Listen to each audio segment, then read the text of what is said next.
and welcome to What a Scream, the horror movie podcast where I, your host, Ygraine, chats about, horror movies with a special guest every week. And in particular, we dissect, in spoiler detail, two films that have to do with a random subject that I've previously picked out of my cup of horror. This week, it being spooky season, I decided I'm going to do an episode, or I'm going to put out this episode about one of my favorite subgenres.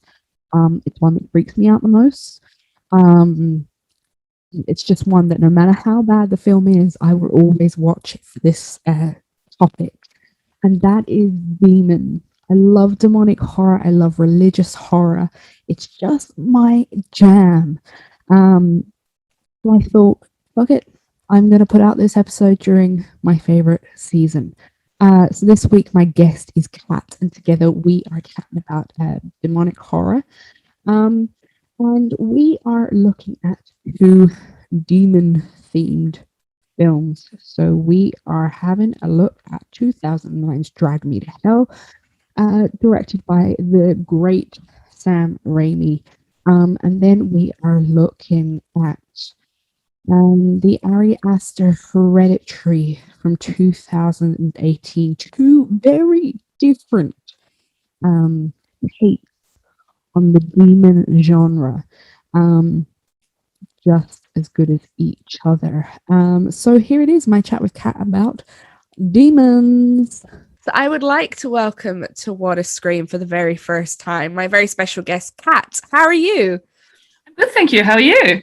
I'm good. I'm recovering from this nasty head cold that oh gosh, yes. Like kids go back to school and then they just bring home every germ ever. I like to call children host monkeys. Oh my god, that is exactly what they are.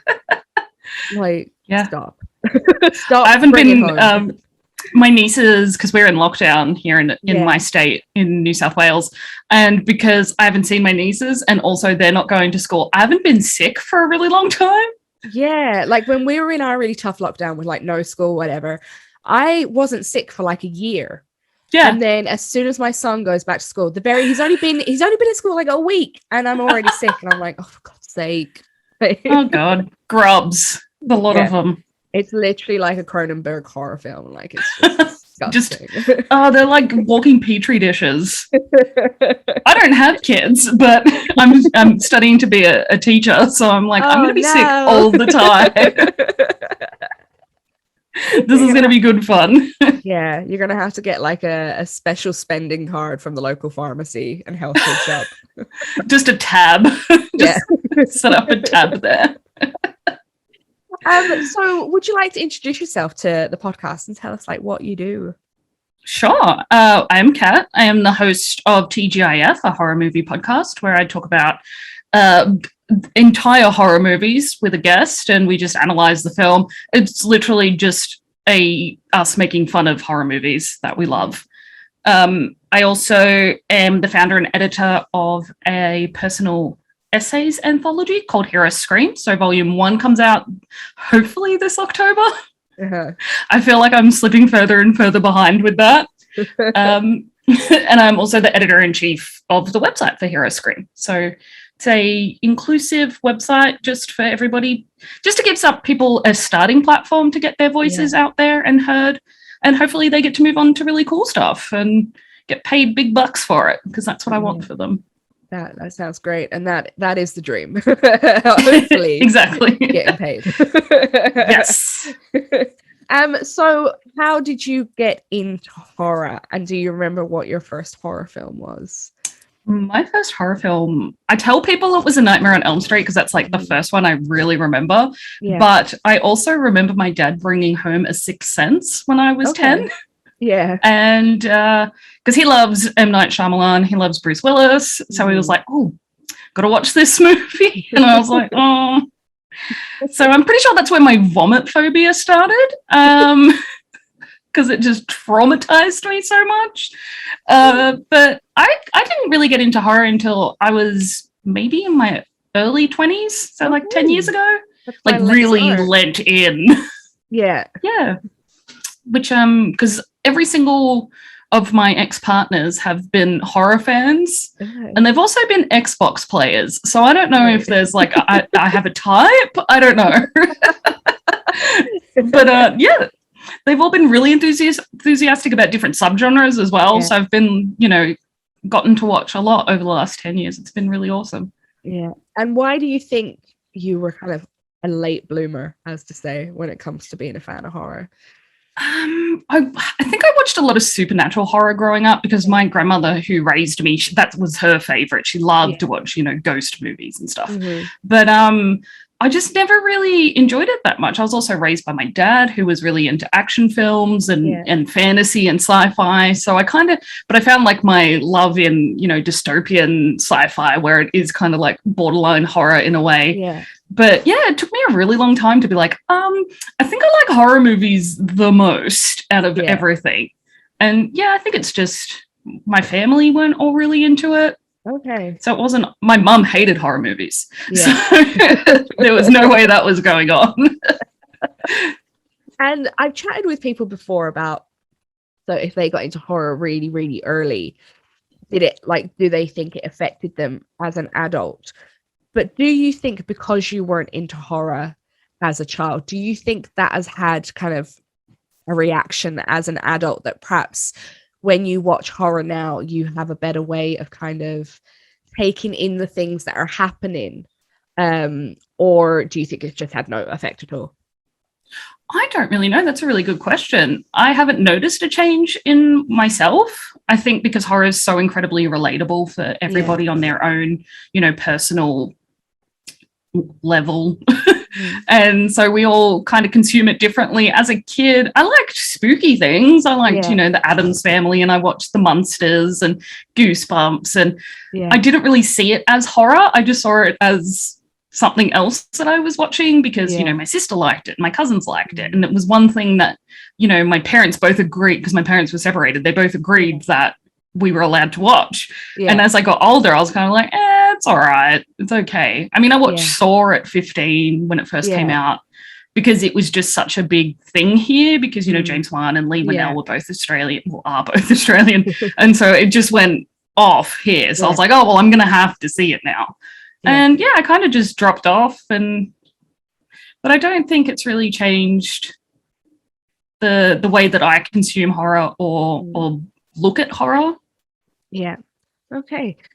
So let's get on to our subject for this week, which is demons. Now, usually on this podcast, I do this thing where I'm like, this is a subject. I'm not a fan of this subject.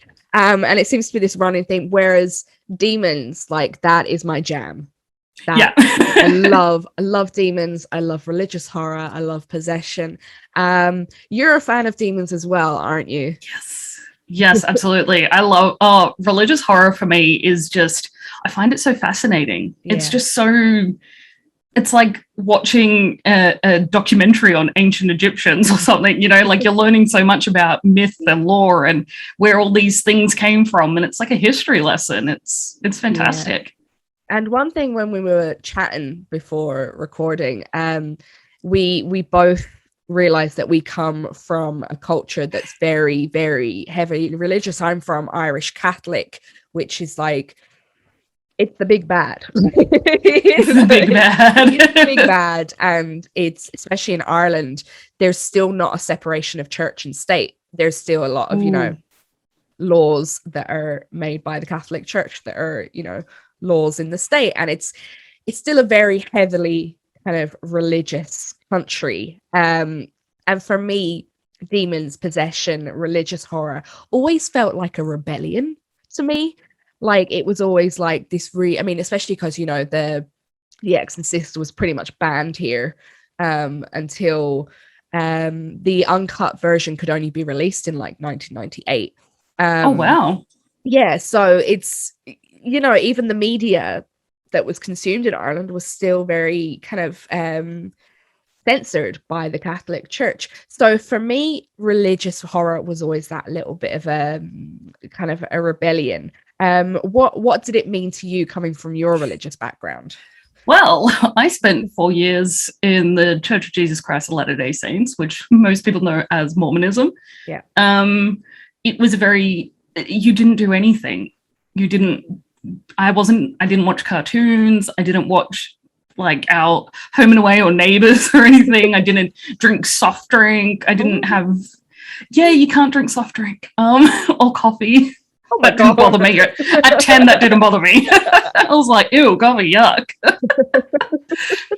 And then from when my family left the church, like it's literally a cult here in Australia. Yeah. Because my grandma basically told them to go bash it up your bums. I'm pretty sure that those are the words she used. In the middle of church on a Sunday sermon, and she just cracked, and I was like, "Oh, we got to get out of here. We're gonna be in big trouble." And at 11, I was like, "Grandma, you can't say that." But now I'm like, "Yeah, hell yeah, Grandma." And then I moved into born again Christianity, which is during that time for me, it was a really big movement for people my age. And a lot of people kind of got sucked into it. And then it became Hillsong Church. And I just kind of fell away at about 18, even though I was kind of falling into atheism at about 15, 16 anyway. Yeah. But it was at about, my early 20s that I was like, pretty sure I'm an atheist. And then 2 years ago, I was like, pretty sure I'm a Satanist. So... Same. What is that being brought up in like a super religious culture where you're just like, oh, I'm an atheist, and then later you're like, oh shit, I'm a Satanist. And then I sat at dinner, I was like, so in Satanism, and my grandma's like, since when have you been a Satanist? And I was like, oh, about 2 years, a year or two. And she's like, oh, okay, like no questions asked. And I was like, it's not an actual religion, but it's fine, don't worry about it. And I think that definitely having like a mythological explanation for the supernatural is just really fascinating for me. And I like to think that somewhere, once upon a time, this kind of stuff did exist, and that's where all these stories came from. Yeah. Like I said, I always felt like it was an act of rebellion. And even though like a lot of demon films, a lot of possession films, on the surface, they do kind of seem like pro-church, because it's, it's the basic story of good versus evil. But I always felt that like the evil was never really defeated, or the evil in inverted commas was never really defeated. It was just kind of like glossed over by the church and that kind of thing. Even like with The Exorcist. The Exorcist is my favorite film of all time. And people are always like, oh, it's so pro-Catholic Church. And I'm like, is it though? Is it? Like, if you look really deeply at it, like that, the demon basically wins at the end, because it completely fucks up the life of Reagan and it kills Father Karras. Like, it's not a good ending. Exactly. And then because I was such like this little punk kid as a teenager, like, I hate the church, I'm really anti-church, which I still am now, but on like a deeper level. But then as I got older, I really got into the mythology of demons, especially Christian kind of demons, and how a lot of the time they're kind of appropriated from pagan gods. Yeah. And I love that. I just love that whole lore and mythology behind demons. Yeah, absolutely. And because my family, or my father is second or third generation Scottish, I like to think that my family, before they migrated to Australia, back in Scotland, when Scotland wasn't, colonized, that we lived free as really awesome pagans and, ran around naked worshipping Bacchus or something. I don't know. Whatever the pagan version of Bacchus is. Same, like obviously being Irish, like we were pagans, druids, magic people until the colonization of Catholicism and Christianity came in, and then obviously the British came over and colonized us. But we've still always held this really deep root in our pagan roots. Obviously, with Halloween is an Irish festival. It's Samhain here. We celebrate it as Samhain here. Yeah, like my family do. So it's like we still have this pagan roots. And then to see that kind of bastardized by the Christians, obviously they turned all the pagan gods into demons because they were trying to change everyone into Christians. So I've always found this really deep kind of love for demons. So what is your opinion on the actual movies and how they represent demons? I mean, it's all because of, you know, how the filmmaker or the screenwriter want to put demons out there. You know, you have The Conjuring with Bathsheba, who was originally a woman who was overcome by demons and whatnot. And that's written by two heavily Catholic men, like that story. The filmmakers for, I think, Conjuring and The Conjuring 2. And it's just really fascinating to see religious people putting what they think demons are. And so that to me is really fascinating. And then you have other films like, Beyond the Door. I don't know. It's like an 80s film where this demon possesses a pregnant woman. And it's like there's no religious connotations or connections with that film. And so I find it really fascinating when we have the religious stuff, or then when we have the paganism, you know, brought into it, or even, you know, like, I think a few have done like Native American stuff as well. Yeah. And so it's really fascinating to see how different each culture has this concept of, well, we all have demons, like we all have some representative of evil. Yeah. Yeah, I really like demon horror films because I think they just go balls to the wall mad with it. And I love horror films that do that. And it's like it kind of felt like demon horror was pretty much let's say like the lowbrow end of horror, if you want to put it that way. You know, it was all about the special effects, it was all about kind of the lore.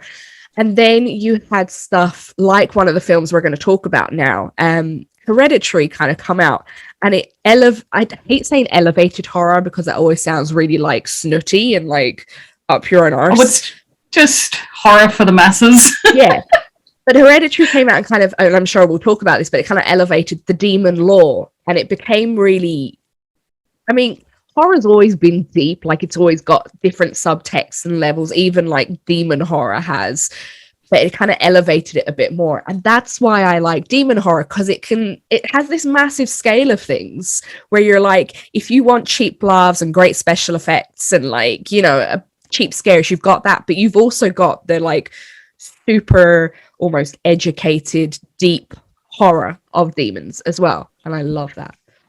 Yeah, a film that I watched recently on Shudder called The Cleansing Hour it is so fantastic. Yeah. Like they go so deep into this lore, and they're naming different demons, and they're looking at different symbols to identify demons. And that to me, I was like, I am learning something today. You are teaching me something. This is awesome. And so it wasn't the best movie ever, but it was one of those ones where I was really impressed. Yeah, I loved it. So we had this horror competition. It's like a horror pageant here in Ireland called Mixed Horror. And I was the winner of the very first one. And we had to develop a character and like perform as that character. And I was a demon mother who it was this whole thing. I gave birth on stage and like pulled out my on stage. It was like really, but I was like, I know, it's pretty horrific. I love that. But because I hyperfixate on things, it's like a condition of like ADHD. I hyperfixate on things, and I couldn't sleep for days because I was too busy researching demons. Oh, I've done that. Yeah, going through the whole back lore of like Lilith and, you know, complete like Christian and how demons relate to Lucifer or the devil, and then going through like Beelzebub, and I love that shit. And I love it when demon films actually have true demons in them, like demons that are actually like Pazuzu in The Exorcist, like Paimon in Hereditary. I love that shit. It's awesome. Yeah. What was there was another one where they were using a lot of real demons, and I was just like, you guys are gonna summon something, and and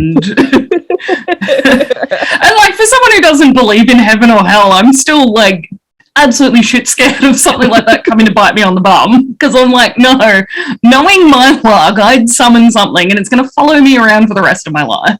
Right? I'm that way with like I love Ouija boards. I love the way they look. I love not touch like, one. Same. I have them in my house, but I will not use it ever. Like I want to get one because I currently still live at home because I'm in a pandemic, so I can't really leave at the moment.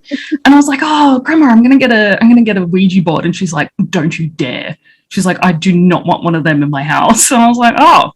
I wasn't going to get the planchette. I was just going to get the Ouija board and like put it on the wall because like if I had a planchette, I'd be like, way too impulsive, and like I just think it's a great idea. So I wouldn't. I think it's like this ingrained like superstitious paranoia that I have where I'm just like I don't know, like, I don't think that ghosts and demons and the other side is necessarily associated with an omnipotent being. Yeah. Yeah. But I also am not agnostic because I don't believe there's a god or a... I'm very hedonistic, like I am God as far as I'm concerned. I feel the same. So let's start with our two films then. Would you like to introduce your choice and give us a brief synopsis? A brief. Sure. So I chose Hereditary, which is a 2018 horror film by Ari Aster. It's about a family basically dealing with the loss of their grandmother, Ellen, who is the mother of Annie. And they had a very estranged relationship. So Annie is obviously very unable to cope with the fact that they had this, fraught relationship. And then, her husband and her son is having to deal with this. And unfortunately, there's a tragic loss of a family member. And Annie turns to a support group with an elderly woman who promises that, hey, I can get you in touch with your mother through a seance. Or I think, they do a seance, don't they? Ugh. Yeah. And basically all these really horrifying, terrifying secrets about their ancestry start to unravel. Yeah, that's a really good brief. A brief. Thanks. Even. A brief. When I first saw Hereditary, I was kind of like, meh. Like, I think because it was marketed as it's this generation's Exorcist, and I was just like, is it though? Like, really? No. I don't even think it was marketed that way here. Really? Yeah, I just think because I think it was only posters, really. I didn't really see a lot of like mixed media marketing here. So I guess we missed the Exorcist comparison. And it's a real shame because I feel like sometimes that kind of marketing ruins a film. Because you have these like massive expectations for it, and then you go in and the first time you see it, you're like, oh no, it's not what I was expecting, it's a bit shit. And I think that's how Hereditary kind of suffered. But I've watched it at least 4 times now, and every time I watch it, I enjoy it more and more and more. Are you a fan? Well, obviously you're a fan of Hereditary, otherwise you wouldn't have picked it. I like A24 films, so I will watch it just for the way that they film things and the way they produce their films, because I just am enamored with their tone. Yeah. And so having Hereditary in with all of that, it's just a really fascinating exploration of grief and loss and trauma mixed in with this insane like twist at the end where you're just like, what? Because I sat here and watched the ending on YouTube and I was like, oh, I don't remember that. That's messed up. But, they really go for shock value as well in this film, and not as in like cheap shock value. But the fact that you kind of don't really know that it's a demon until like the last 3 minutes. Yeah. And so you're like trying to get all this information into your brain and compress and go, I'm sorry. And by then you're like halfway through the credits. And you're just like, what? You're kind of sitting there after going, what? Like, what? Excuse me? What did I just watch? I'm glad I didn't watch it at the cinema. I watched it at home the first time because I think it was on Netflix or something like that. Or something else. And I was like, oh, I'll watch that. Yeah. And obviously the scene with Charlie, I sat with my mouth open for about 20 minutes because I was just like, why did you do that? right? I love the way that, okay, so let's say like the first half-ish, it's very much like a family drama, a dark family drama. You've got this woman who is just she's obviously traumatized by the relationship she's had with her mother. She goes to a grief group and she says these really fucked up things like, I managed to keep my first child away from her, but my second child, she like came in and fed her like from her own breast, which is fucking weird. Like, yeah. And then, she's like, my dad died, my brother died because he was a schizophrenic. Like, all these super traumatic things happened. Yeah. And then you're like, okay, it's just about grief. It's just about, bad family relationships. And then all of a sudden it takes this super sharp turn. And all of a sudden you've got Charlie, who you thought was going to be the main character. Yes. Like, gets decapitated. And you're just like, what the actual fuck? And from there it just goes batshit crazy. Yeah. And I love that that's a really another trauma on top of everything. Not love that, but it's appreciated, that this trauma is just like compacting on top of Annie. And so she's like losing it a little bit as well. So, there is they're like make kind of like, I can't think of the word, little signs that something supernatural is going on, but you're not too sure. You're just like, is Annie imagining it? Or, because obviously Peter and I can't remember her husband's name, they are very concerned about her. Mm-hmm. And then when you see Peter laying in the front lawn and he goes up into that treehouse. Yeah. That's the bit where I was like, I forgot it went down like this. Yeah. You're just like, I'm sorry, what? And like Annie had found like bits and pieces about Paimon in like family books and whatnot, and so she was like, oh my god, people are possessed in my family kind of thing. And the fact that nobody really was really interesting. Yeah. So it's like a suspected possession, and you're just like, wait, who's the demon out of all of you? And you kind of get the feeling that it like points to everyone at different like sections of the movie as well, where it's like, could it be Annie who's possessed, or is it Peter, or is it Charlie, is it the dad? And you're just like, wow, I don't know what's going on anymore. Yeah. So the whole story is that Ellen, who is the matriarch, the grandmother, she summoned Paimon, but Paimon needs a male host. And so she tried with her husband and then with her son. And the son was complaining that his mother was trying to put people inside of him, and they just thought it was a thing of his schizophrenia, which it obviously wasn't. She was actually trying to put someone inside of him. Yeah. So then she failed with Peter because Annie kept Peter away from her. So the only person she had was Charlie. And obviously when we meet Charlie, we think, perhaps she's just got some neurodivergency. She's just a bit different.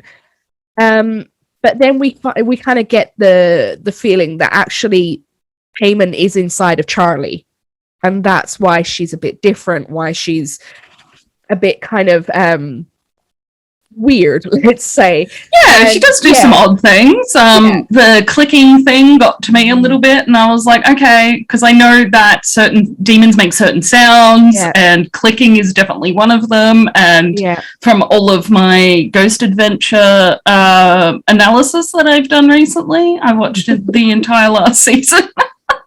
And it's like, it's just little things that if you know about like demons and demonic entities being around, you're like, oh, that's creepy, because I know that that's something.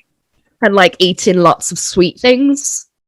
Oh, I didn't know that. Yeah, that's another thing that's like, I can't remember what else it was in, but like demons like sweet things, so they're always eating like chocolate and that kind of stuff. I can't remember what it was in. It was probably in Supernatural, to be honest. Like, I'm saying this like it's fact. I'm like, it was definitely in Supernatural.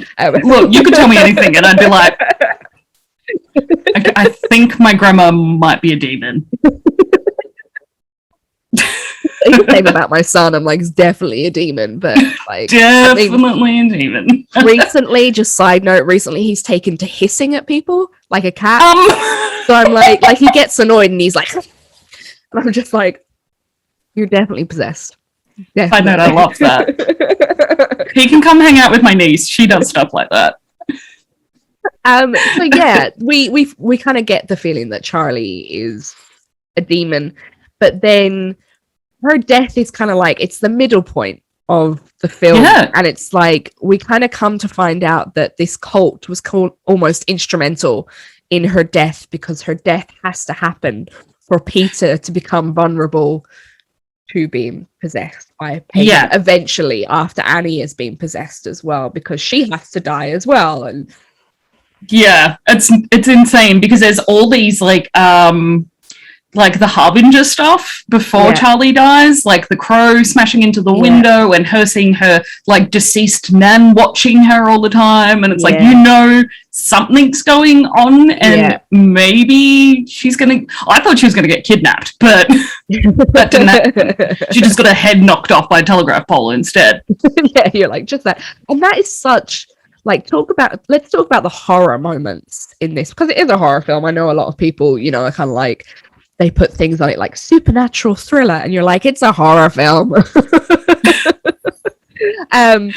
But that is the first moment of like pure horror, and just that shot of her like head that's like crawling with insects already, like that got me straight away. Oh, my mouth like just dropped open until like Peter the next day was at breakfast. Like, I was just like, what? You can't do that to a child. Even if they are a demon and making clicky noises all the time. Yeah. I mean, there's like the things that you don't do in films, and it's like kill a child and, you know, like animal cruelty. And we've got, you know, the bird crashing into the window and a horrible beheading of a child. And you're just like, Jesus Christ. Like, holy crap. Ari Aster's really going there for us. Yeah. So what do you think of the lore and the kind of demonology behind Hereditary? Yeah, so they actually used a proper demon, Paimon, who is meant to be like one of the 8 kings of hell. So in Christianity and Catholicism, they believe that Lucifer is like the only king of hell. Yeah. Whereas in demonology, there's this discussion of there being like a lot of different knights and kings and like an actual hierarchy. And so he was originally written into a grimoire called The Lesser King of Solomon, which I thought was really interesting, and now I need to go and read it. Yeah. And he's like meant to be one of Lucifer's most obedient servants. Okay. And so he's really close to Lucifer. Yeah. But he is meant to offer like riches and rewards and everything to those who devote themselves to him. Yeah. It's I read so much about Paimon because I was like, I need to know everything about him now. Yeah. But he has like heaps of different powers, and when you think about it, there is some of those brought into Hereditary. So he clears up doubts. So there's any doubt, you know, cleared up any doubt that she had of speaking to her children, like a child from beyond the grave and her mother, and making spirits appear, creating visions, acquiring and dismissing servants, reanimating the dead, flight, which is a really interesting one, and then like make armor and whatnot appear on people. So I was like, that's really interesting, because you do see those elements throughout the film. Yeah. One thing that kind of struck me was the flies, and I guess maybe that's a flight thing, but for me, flies was always like Beelzebub. So that was always, but I don't know, maybe because I hate flies, like I have this real hatred of flies. So that's one thing that really icks me. Like I see it and it really creeps me out. I'm just like, bleh. And then another thing that I only actually noticed last night when I was rewatching this was that there's words carved into the walls at different points. It's weird that it's like my 4th time watching it. I've only just noticed. So there is the word Zatoni which is a word that is used in necromancy. So obviously we've got the raising of the dead, which is one of Paimon's powers. We've got Zazas, which is, there's a lot of speculation about this word. Apparently Aleister Crowley used it a lot in his magic. So we've got that, and then we've got Lifdoch Pandemonium, which means open the doors of chaos. Ooh, I like that one. Yeah. So I just love that, like, Ari Aster included these tiny little, like, Easter eggs that they're in the beginning of the film. That's the thing, they're in before anything wild happens. And so it's just like, he really did leave clues for us as to what this was going to be actually about.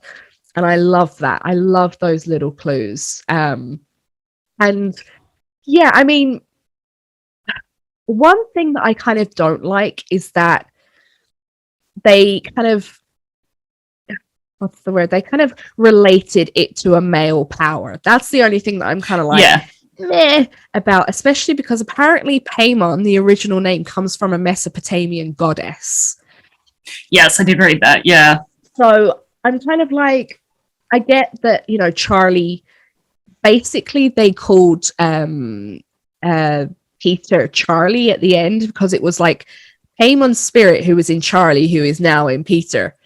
So it's like this Russian doll of it's like this Russian doll of fucking spirits. But I kind of would have enjoyed more, like, I know Hereditary, it alluded to the generational trauma of like Ellen, then Annie, then Charlie. I just wish they'd kind of made it more of a, maybe that's just my own interest, but more of a female kind of. Yeah. Like a female power, maybe referring more to like a Mesopotamian goddess or a Greek goddess, even, or paganism. There's so many incredibly powerful women who were also vengeful and were evil. You know, like everyone thinks when they hear the word goddess, oh, lovely, nice, it's beautiful. And it's like, have you met or read about half of the pagan goddesses? They weren't nice. Holly, like they weren't nice. Yeah, exactly. And I just feel like, I mean, maybe this was the point, but I just feel like the female characters were nothing but vessels. I was about to say that, yeah. And I just feel like, especially my one critique of like demon horror is females are always vessels for typically male demons or male kind of presenting demons. And I just wish that once we had this like female centric or, you know, non-male centric demon. Yeah, I have a question for you. Okay, who wrote the Bible and wrote about Christian demons? I don't know. Men. Well, that's true, yeah. I thought you wanted a specific name, and I was like, I don't know. No, men. It's men's fault. So, of course, we're going to be used as vessels. We're good for nothing else. Off you go. Carry the demons. Yeah. Let them live in you. Carry the babies, then carry the demons. Then you're like, I don't want. I wouldn't be mad. Well, like, what's really the difference between babies and demons? You know, there is none. Nothing. Nothing at all. It's like people are always like, oh, you know, what would you do if you were possessed by a demon? And I was like, I have a child. Like, nothing can scare me. I've seen a child's vomit go up the wall. I've seen fucking go crazy after sugar. Like, it's like their heads are turning around. Like, I know how to handle a demon. Exactly. Like I was saying to my sister the other day, I have your children over whenever I feel like having children. Yeah. It's the best form of birth control. They are possessed by, because my nieces are sensory seeking kids. Yeah. And so they are always screaming and yelling and climbing things. You look after sensory seekers. Yeah. See, my child. Looking after baby demons. Yeah. My child wouldn't be like, he's not. So, I mean, he can be loud and whatever, but he's more like, he's so inquisitive and he wants to know everything. And he's like, what's this? Why is this? Why is that? Why is this? And it's seriously like having voices in your head that won't shut up. You're like, oh my God, I'm going crazy. Like, oh my God, do you ever stop talking? That's how my mum probably felt with me. Do you ever stop? So getting back to Hereditary, everyone wear protection. No, Yes. What do you think is kind of the subtext of the film? For me, it's kind of intergenerational trauma. I come from a family that is quite broken. That we don't have good relationships, especially going down from mother to child. And for me, it really hit home that way, especially the character of Annie, because she does have such a strained relationship with her mother. And she's had all these terrible kind of things happen to her, and they haven't dealt with it like a normal family, obviously, because they've summoned a demon. So that was kind of my taking from Hereditary and how I kind of related to it. But what about yourself? As someone who has also suffered from intergenerational trauma, back to my great-grandmother, her husband took his own life when he returned from war. And, that's kind of trickled down through my entire family. And myself, I have complex post-traumatic stress disorder. And so watching these kinds of things, it's so relatable for me, and how they're really, they don't talk, they don't interact as people who are trying to heal together. They're all trying to do it alone. And, it's only over the last couple of years that my family have tried to heal together. Yeah. Where, we're talking about therapy together, and we're talking about the things that bother us together. And, for 25 years, we didn't do that. Yeah. We kind of just suffered in silence alone. And I feel like Annie is doing that. And that's causing Peter to be traumatized, and her husband to be estranged and alienated, and try to be, somebody that he's not as well. And Annie just is trying to get along with her life. Yeah. And everyone around her is suffering from that. Mm-hmm. Yeah, I completely get that. Like, for me, it was coming from like my grandmother to my mother. They had a very, very bad relationship, like awful relationship. And then because of that trauma on my mother, she then passed it on to her children. And we have a very bad relationship with her. And then for me to then choose to have a child, it was really this massive conscious decision to be like, I'm not going to continue that. I'm not going to continue that trauma. I am going to give my child the best relationship that I can possibly give him with me, and really work on myself to not do that, to not continue this cycle. And that's why I feel so bad for Peter, because, he talks about times where he'd wake up and his mother was standing over him.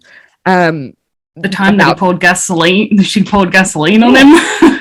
And it's just this terrible thing of like, if you do not make the conscious decision to stop a cycle, then you're just going to pass this on to your children. And that really grabbed me from Hereditary.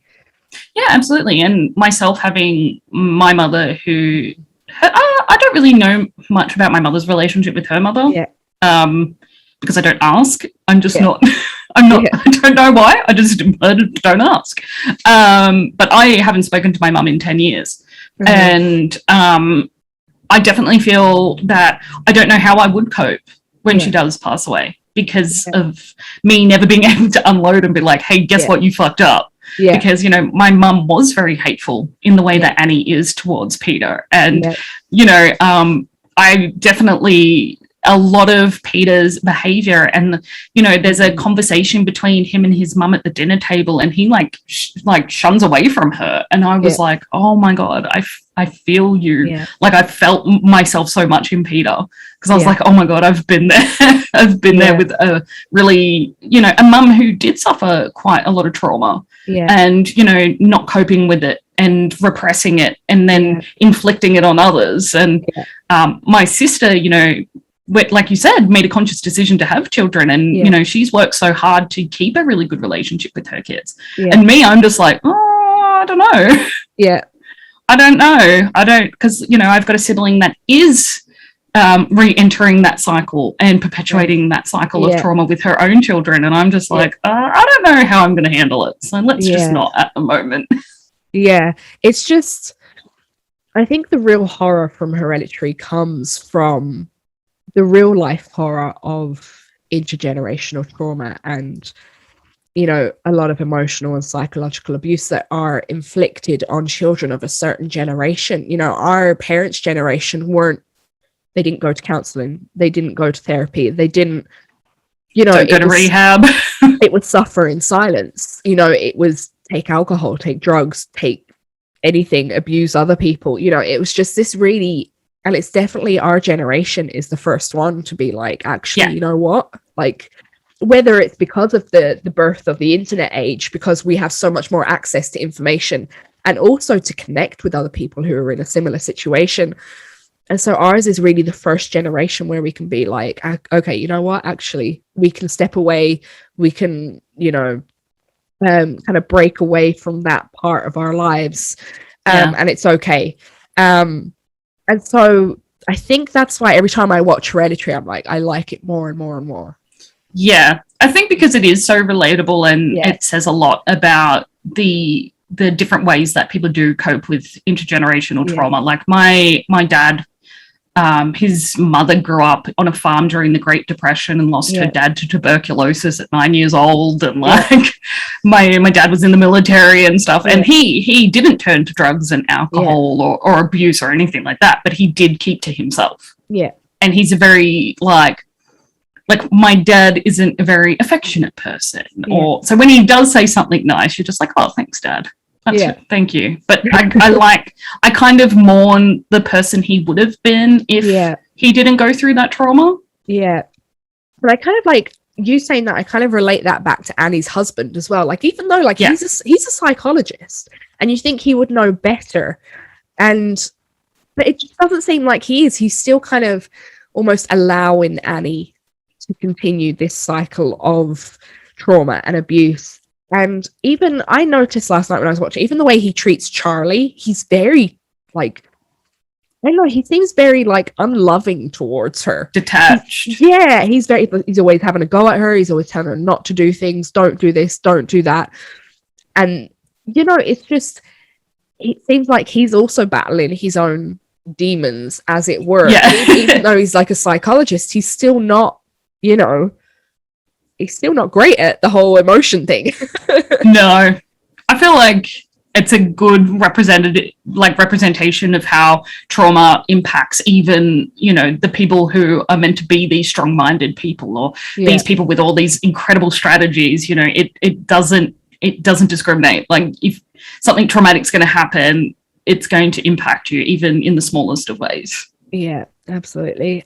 So would you recommend Hereditary to horror fans? Yeah. It's a really interesting film. I know a lot of people have said it's been overhyped, and I agree. It absolutely was. But if you go in without that in mind, it's a good film. And A24 do produce great films. Everyone, you know, is talking about Ari Aster being the next greatest filmmaker, and he does make, you know, he's made 2 incredible films. And I don't think he's been overhyped in any way, shape, or form. Yeah, so the other film he does is Midsommar, which again for me was overhyped. So when I went in to watch it the first time, I was like, "Oh, this is a bit shit." Like, plus I'm not a massive fan of folk horror, so I was. I am. Yeah, I'm not. So I was kind of like, meh. But again, I think it might be a Hereditary thing where I have to go back and like rewatch it just to get it. Like, I've heard some really interesting theories about Midsommar, so I think I'm going to have to go back, just like I did with this film, Hereditary. I definitely recommend Hereditary if you're really into demons. Again, it's got great history, great lore behind the demons. And then if you're just into like straight up horror, it's horrific. And if you like kids being beheaded. Yeah. Maybe not that bit. I did not like that bit. Because you know how people are like, oh, I can't believe you liked that movie. This happened. And I was like, do you really think I liked that bit? What's wrong with you? Why would I like that bit? No, oh my God. Grow up. So let's move on to my film, my choice. I had a really bad time trying, because I love demon films so much, I could not choose between like 5 films. So like I was like, will I do Insidious? Will I do Sinister? And I thought, you know what? I'm going to do this film because it's almost the opposite of Hereditary. It's almost the other scale of demons. It's kind of funny, campy, just fun, basically. My favorite filmmaker. Right? Whereas Hereditary is not fun. It's not a fun film. This one is. So I chose to do Drag Me to Hell, which is a 2009 supernatural horror film, co-written and directed by Sam Raimi, with his older brother Ivan. Of course, Sam Raimi from the Evil Dead series. So it is about a bank loan officer, Christine, played by Alison Lohman. She is trying to get a promotion, and her boss kind of says that she's too nice. She's really got to make the hard decisions. And so this elderly Roma woman comes to her looking for an extension on her mortgage, and Christine denies her. And then Ganush, the woman, she cries, she begs, and Christine gets the security to remove her. So she curses Christine to be kind of haunted by a demon that will then drag her to hell, hence the name.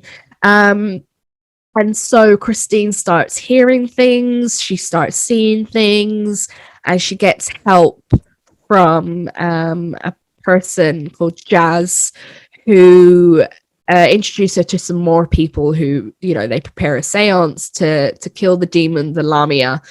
And then she has got to pass on a cursed object to get rid of it completely. So that is kind of a brief about it. The brief. The brief. It's a pretty straightforward film. It's very straightforward. Yeah. But it doesn't feel kind of oversimplified. Nah, it's just good fun. Yeah, it I have a good laugh every time I watch it. It feels a bit comic booky. It's very Sam Raimi. Even if you didn't know he directed it, you watch it and you're like, "That's Sam Raimi." That has to be. This crazy shit would only be him, right? So what do you think of Drag Me to Hell? Oh my gosh. Okay, so I love this film so much that I actually wrote about it in my essay for Hero Scream Anthology about Schadenfreude, and how this film has taught me to laugh at other people's misfortune, which in turn has taught me to laugh at my own. So I had to learn to laugh at others. I grew up with undiagnosed ADHD. And so one of my things is unrelenting standards and perfectionism. Yeah. And so watching this film, I was like, oh God, everything is going to shit. She gets vomited in the mouth. Everything that could have been perfect is not perfect. And I couldn't help but laugh because, bad things come in lots of threes. And it was just, that whole thing went out the window, and she just had a shit fight for what, isn't it 8 days or something like that the Lamia haunts her. And it's just, it cracked me up, and it's got a very special place in my heart. Yeah, I love it because it's got that, it's very Evil Dead. She's kind of Christine is very much the Ash. All these shit things happen to her, and she's got to try and fight them. And but she's an extremely humorous character at the same time. And just the things that happen to her are so ridiculous, but so fucking funny. The whole fight between her and Ganush, and it's just they're in the a covered parking lot, and Ganush, this little old woman, attacks her. And there's this point at which her teeth fall out, and she starts gumming her chin, and it's so simple. It's so simple, but it's so disgusting. All the spit and I think it might be even prosthetic glue for for false teeth. It cracks me up. And the way Ganush moves is so cartoon-like. It is the Evil Dead, the very first one, Ash's sister, the way she moves, it's almost very, very similar, but it's hilarious watching it on this old woman. Yeah, because it's kind of that uncanny valley area where you're you're not meant to move like that. Yeah. That's bad. And it's just poor Christine. She's just oh. And the thing I found really funny about it was Alison Lohman doesn't like horror films. And so I can just imagine her being like, okay, I'll do this film because there's lots of stunt work in it. And apparently she's really into doing her own stunt work. She was like, okay, I'll do this film. And then Sam Raimi was like, okay, so we've got this sequence, right? And I'm going to need you to have your chin sucked. And she's just like, what? All right, if you say so. There is so many things about this film that are just so freaking brilliant, like the end scene where she's in the grave and like the shots of looking down at her, and I was like, oh, that's Sam, thanks. I just this film, it's so special, and everybody just, if you haven't seen it, you're crazy. I mean, it's one of those films that you don't have to go in and like, I mean, concentrate obviously on it, but you don't have to like super concentrate like you would with Hereditary. Whereas this one, it's one of those films you could put on when you've got your mates round. Yeah. And you can all sit there and laugh and like just have a great time with it. And I really appreciate that about these films, because I feel like a lot of the time horror has got to be super serious and super like special meanings behind it. Whereas like Drag Me to Hell is just a roller coaster of fun. It's just nuts. So what did you think of the demon aspect of this film? I feel like it wasn't as fleshed out as I would like it to be, because we don't really understand what the Lamia is. Yeah. We get told, oh, you're being haunted by a Lamia, and then that's about it. And you have to do the field research afterwards. Yeah. To be like, what the hell is this? And lucky I knew what it was. So I was like, oh, don't worry about it. That's fine. Yeah. But I think that all jokes and the action sequences and the chin sucking aside, I would have loved to have had that demon stuff just a little bit more elaborated.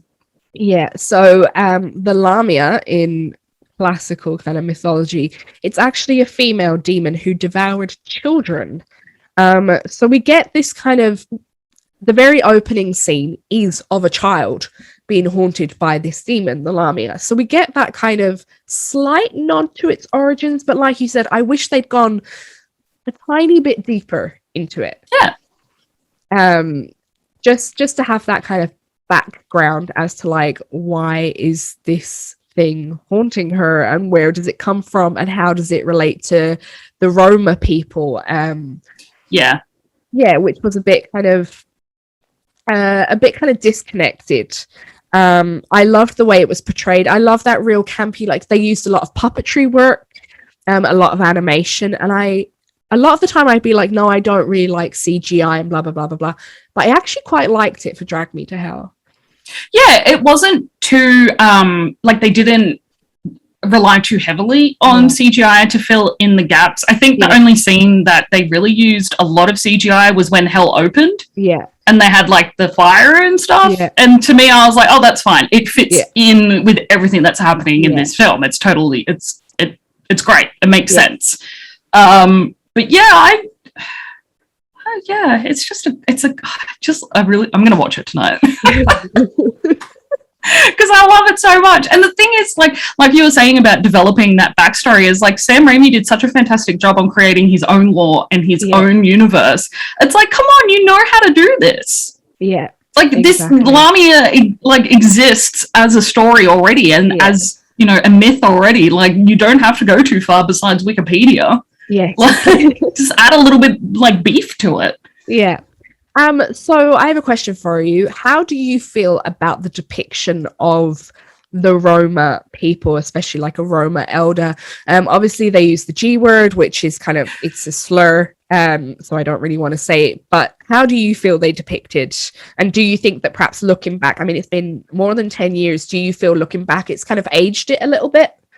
I think so, only because of the way that we now refer to certain ethnicities and whatnot, and how we do speak about groups of people with, you know, magic beliefs and whatnot. And for me, because I live so far away from the rest of the world, like we don't have a lot of Roma people here.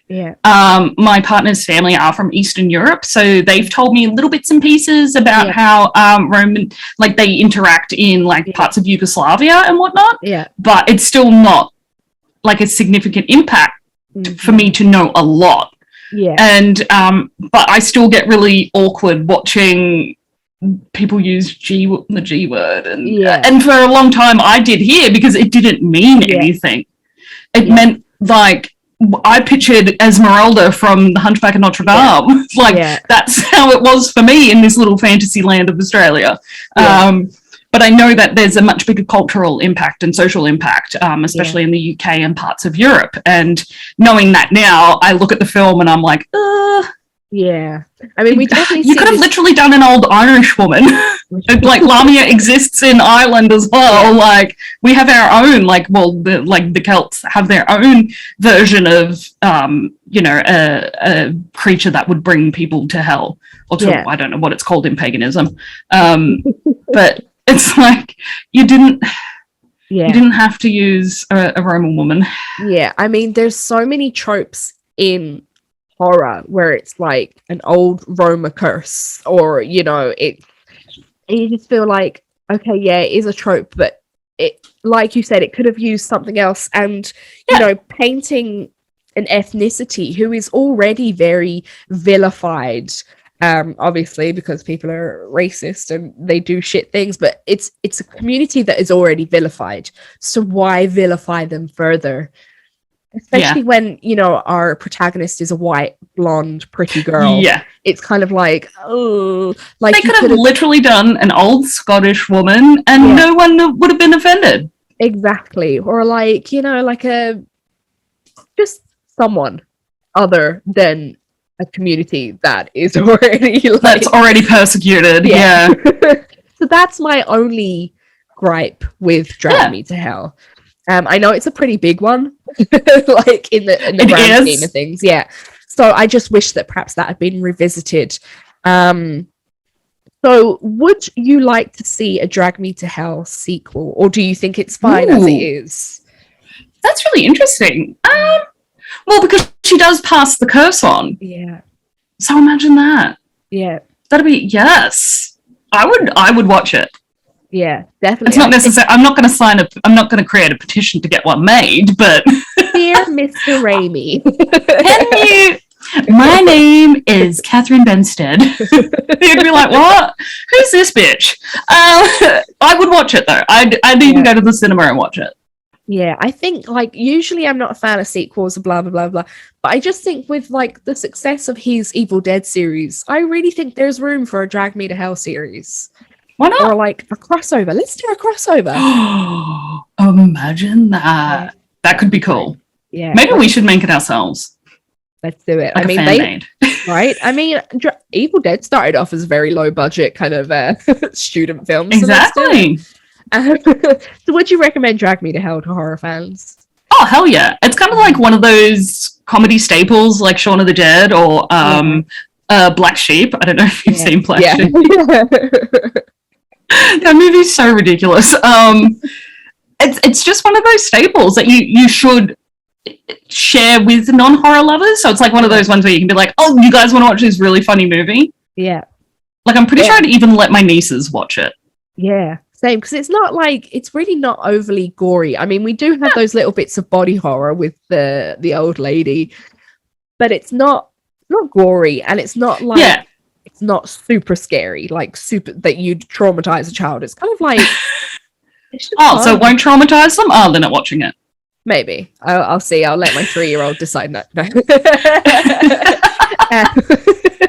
But yeah, it's just a fun film that you can, if you want something that's kind of light-hearted and a bit of crack, just pop it on. It's great. You won't be disappointed. Yeah.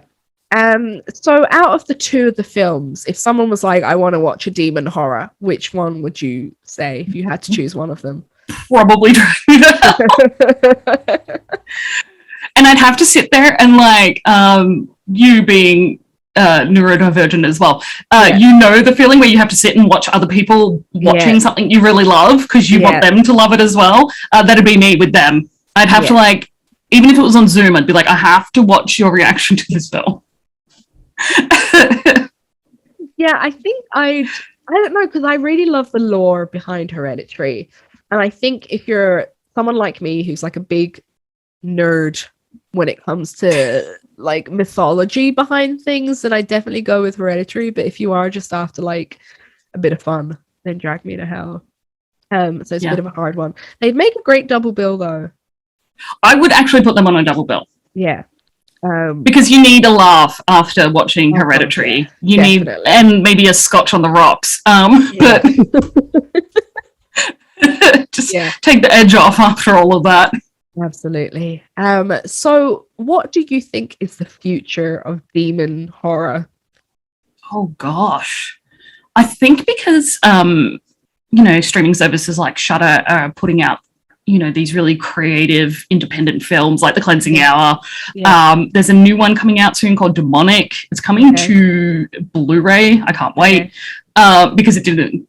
Cinemas are closed here, so. But there's just so much fun. Like The Black Coat's Daughter is another one that's really fascinating for me. I almost chose that actually.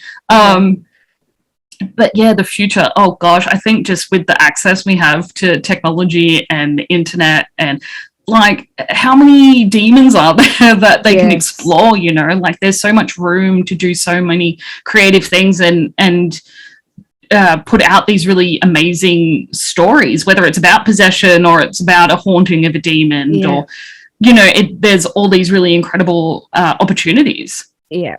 I would really like to see, so I have two kind of theories on this. I would really like to see more non-Christianity centered demon stories. We see a lot of the Christianity, so I'd like to see more, Indigenous American, even coming from Australia, like from the Indigenous communities in Australia. I think that would be really fucking interesting. I don't know if we have demons in our I'm not too sure. That's something I'll research and get back to you on. Yeah, please do. But I would just like to see more cultures kind of explored. I mean, we did get like the Jewish demon, the Dybbuk in the film The Possession, which I mean, it's not a great film, but I really kind of enjoyed the different take on it.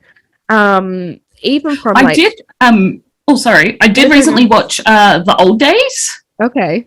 On Netflix. And it's a Latino film. Okay. And a woman is possessed by a demon and she's in a small city, rural city in Mexico. Okay. And so it's like not religious at all.